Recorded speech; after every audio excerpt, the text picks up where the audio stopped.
এই একটা পাপ যদি কেউ না করে ইনশাআল্লাহ সে জান্নাতে যাবে। যতই পাপ করুক না কেন, জেনা করেছে, মদ খেয়েছে, মিথ্যা বলেছে, অনেক কিছু করেছে, শুধু শিরকের পাপ করে নাই, আল্লাহ তাকে মাফ করে দিবেন ইনশাআল্লাহ। বিশ্বাস করলেন না কথাটা? নবীজি বলেছেন এই উম্মতের যে কোনো ব্যক্তি যতই পাপ করুক না কেন আল্লাহ পাক সমস্ত পাপ মাফ করতে পারেন, কিন্তু শিরকের গুনাহ আল্লাহ পাক মাফ করবেন।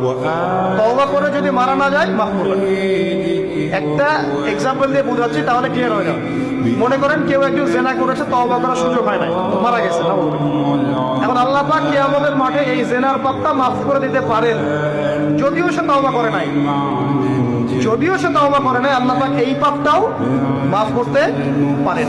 কিন্তু একজন ব্যক্তি শিরক করেছে, তওবা করে নাই, কিন্তু এই অবস্থায় যদি কাল কিয়ামতের মাঠে আল্লাহর সাথে সাক্ষাৎ করে, আল্লাহ তার গুনাহ মাফ করবেন। এই শিরকের অন্য পাপের এই হলো পার্থক্য। তাহলে সবচেয়ে কোন বিষয়টা থেকে আমাদের বেঁচে থাকা উচিত ভাই? শিরক কিও কেন, একটা বই পাওয়া যায়, কিনে নেবেন। কিতাবত তাওহীদ একটা বই আছে, পড়ে নেবেন।